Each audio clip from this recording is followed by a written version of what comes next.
Hey everyone, welcome back to the channel.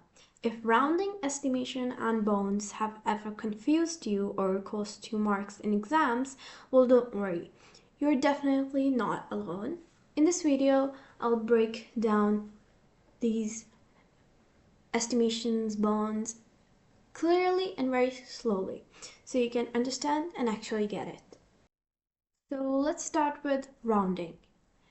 Rounding basically means making a number simpler while keeping it close to its original value.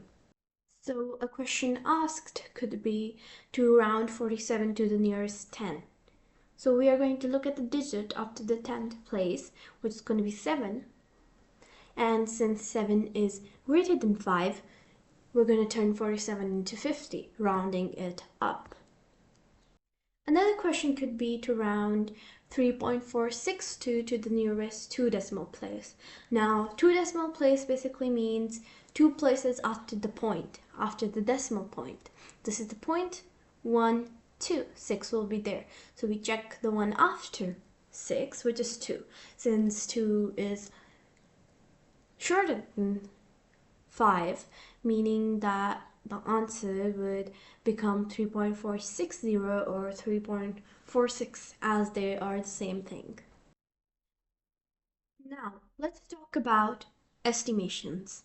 Estimations is about getting an approximate answer, usually by rounding numbers first to make calculations easier.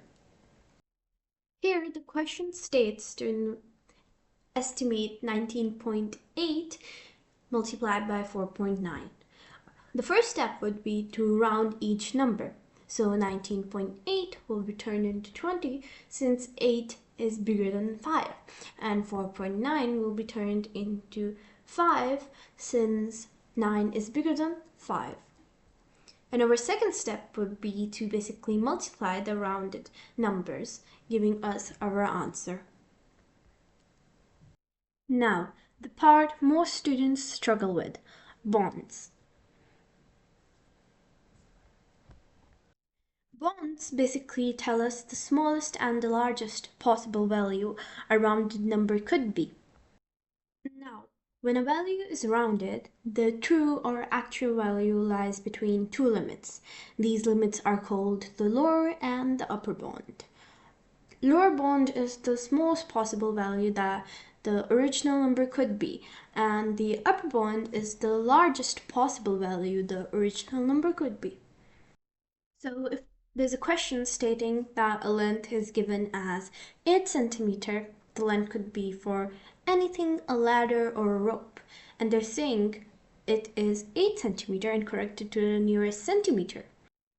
So the nearest centimeter could be as low as 7.5 centimeter or could be as high as 8.5 centimeter. In here, 7.5 is our lower bound, which is basically 8 subtracted by 0.5, giving us our lower bound. And for our higher bound, it's 8 adding 0.5, giving us our higher bound and giving us our final answer. So the value could be in between 7.5 and 8.5. I hope you learned something new. Goodbye.